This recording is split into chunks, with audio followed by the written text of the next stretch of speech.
اسلام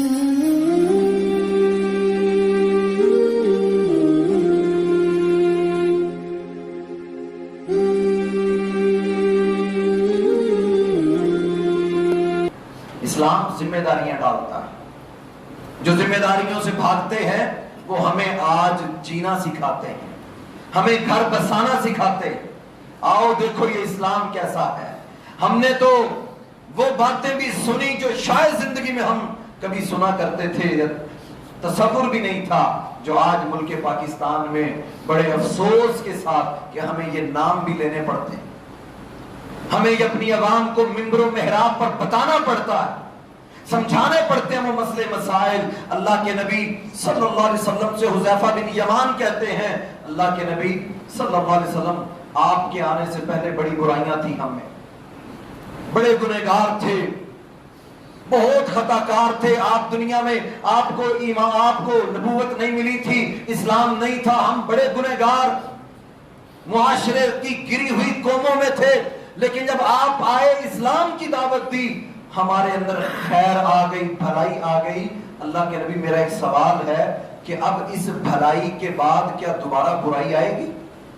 سوال ہے کہ اسلام آ گیا, اب اسلام کی بھلائیاں, خیر خواہی, شرم و حیا, اللہ کے نبی آپ آئے تو مدینہ میں شرم و حیا نظر آتی ہے. آپ آئے تو تحفظ ہوا, آپ آئے تو لوگوں کو حقوق مل گئے.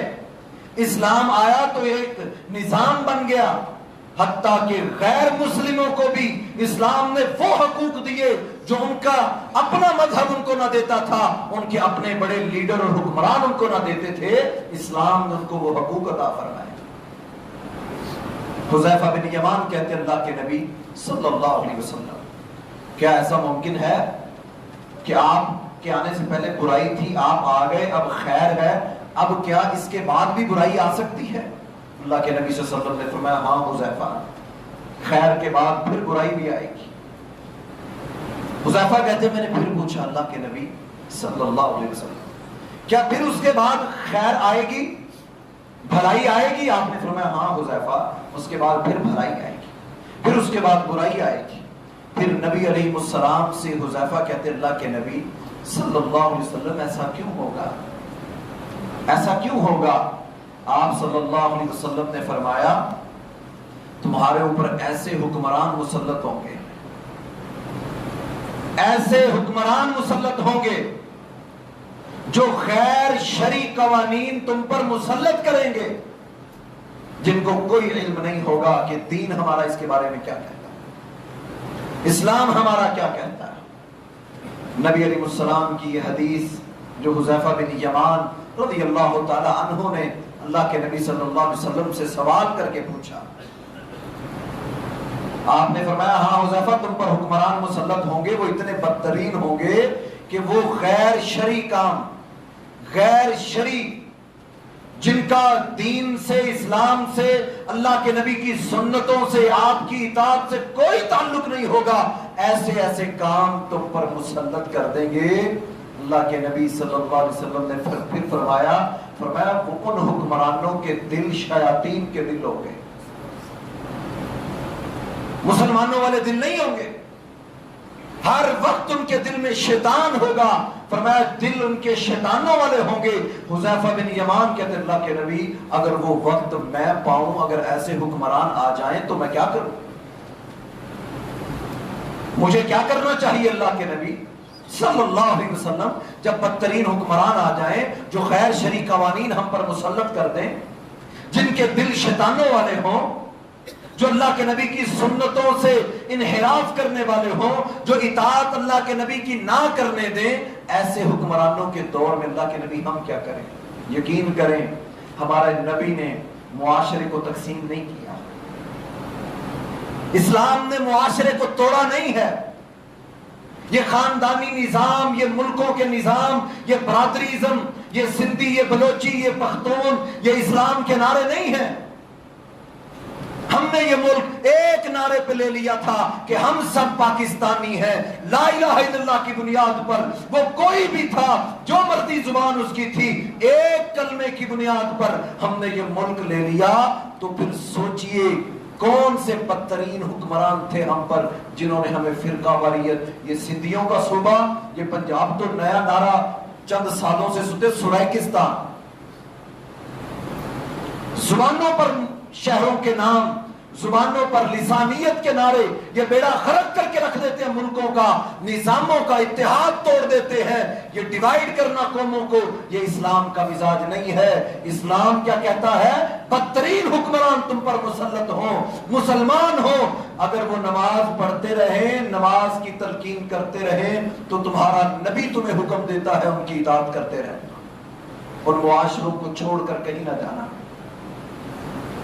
مسلمان حکمران ہو اگرچہ بدترین ہو، یہ ہمارا دین ہے جو معاشروں کو تقسیم نہیں کرتا، جو ملکوں کو توڑتا نہیں ہے، جو شہروں کی بندربان نہیں کرتا، جو نظاموں کو جوڑ، یہ اسلام ہے ہمارا جو دنیا کے اندر اللہ کے نبی صلی اللہ علیہ وسلم نے ہمیں تربیت فرمائی۔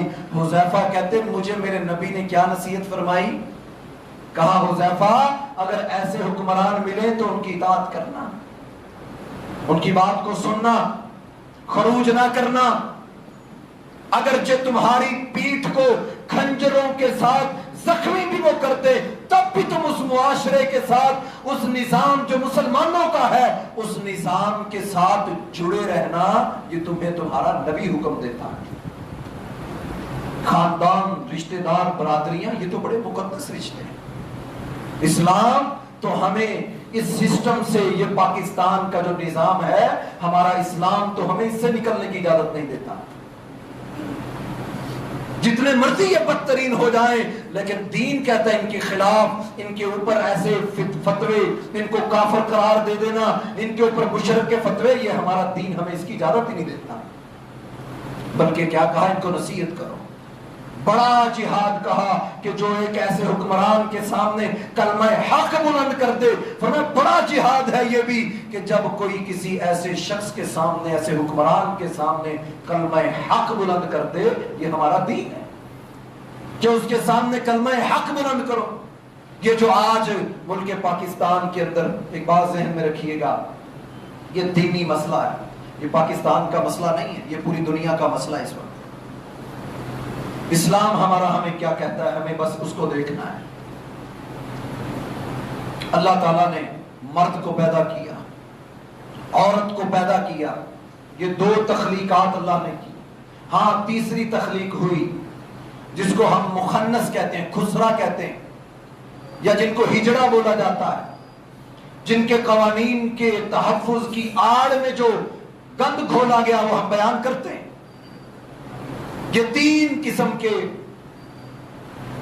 انسانیت کے اللہ نے پیمانے قائم کر دیے کہ ایک مرد ہے، ایک عورت ہے، اور پھر تیسری مخلوق ایسی ہے کہ جس کے اندر، اس کے اندر بھی کیٹاگری ہے کہ کچھ لوگ ایسے ہیں جن میں 80% مردوں والی خوبیاں ہیں، مردوں والی صفات ہیں، کچھ ایسے ہیں جن میں 70% خواتین والے ہیں، 30% مردوں والے ہیں۔ تو اسلام یہ کہتا ہے کہ ان کے سب سے پہلے تو یہ کیا جائے کہ جس کے صفات مردوں والی زیادہ ہیں اس کو مردوں کے ساتھ شامل کر دیا جائے، اس کے حقوق مردوں والے ہوں گے۔ جس کے عورتوں کے ساتھ زیادہ صفات پائی جاتی ہیں عورتوں والی، اس کو عورتوں کے ساتھ شامل کر دیا جائے، یہ ہمارا دین کہتا ہے۔ بلکہ اسلام تو ایسے لوگوں کو وراثت کے اندر باقاعدہ حق دیتا ہے، باقاعدہ وراثت میں حق دیتا ہے اسلام۔ یہ تو اب قانون بن رہے ہیں نا ان کے حقوق کے، اور ان کے 1400 سال پہلے اللہ کے نبی جناب محمد رسول اللہ صلی اللہ علیہ وسلم نے ان لوگوں کے حقوق متعین کر دیے تھے، ان کو رہنے کا، جینے کا سلیقہ اسلام نے دے دیا تھا۔ لیکن جو یہ ڈیمانڈ کرتے ہیں، جو یہ کہتے ہیں ہم وہ بھی بتاتے ہیں، وہ تو سراسر نا انصافی ہے، وہ تو معاشروں کو توڑنے کی، کاٹنے کی، خاندانی نظاموں کو تباہ کرنے کا کام ہے۔ اسلام نے کہا اگر وہ مردوں جیسا ہے تو اس کو وراثت میں لڑکے کے برابر وراثت دی جائے گی، اگر اس کی جنس عورتوں والی زیادہ ہے تو اس کو عورتوں والے حقوق دیے جائیں گے۔ یہ اسلام ان کے حقوق متعین کرتا ہے، لیکن ہمارے ہاں اس کو اچھا نہیں سمجھا جاتا.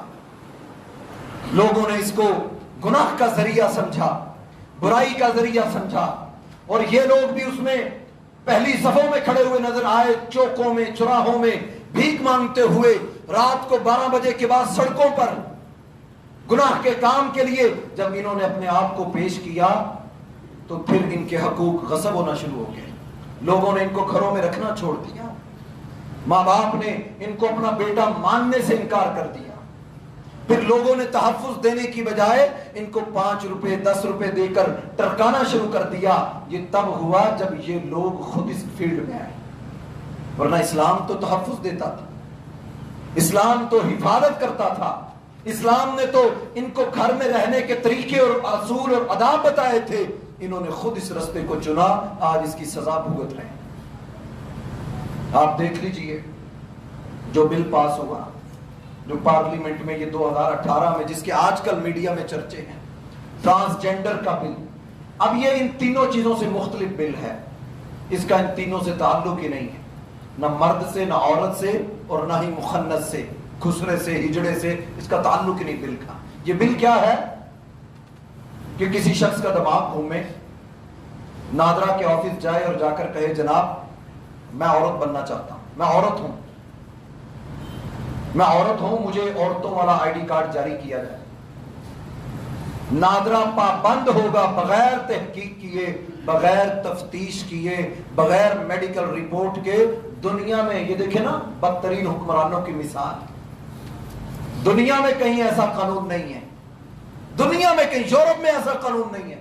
وہ بھی باقاعدہ میڈیکل ٹیسٹ کرواتے ہیں، اس کی تحقیق ہوتی ہے، بلکہ 2 سال تک یورپ میں وہ ایک ڈاکٹر، سائیکالوجیکل ڈاکٹر کے پاس اس کو بھیجا جاتا ہے، وہ اس کی 2 سال تک اس کو دیکھتا ہے، اس کے ساتھ رہتا ہے، اس کو پرکھتا ہے، پھر وہ ایک رپورٹ جاری کرتا ہے کہ اس میں مردوں والی صفات زیادہ ہیں، پھر وہ مرد بنا دیے. ہمارے ہاں تو نہلے پہ دیلا، لوگوں کو خوش کرنے کے لیے کتنا بڑا قانون، کہتے پوچھنے کی ضرورت ہی نہیں اس سے.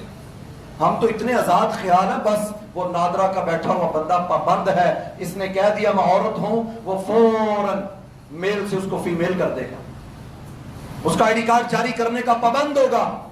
اب پاکستان تو کیا پوری دنیا میں اس کو، مرد کو قانونی حیثیت حاصل ہوگی، وہ عورت ہے.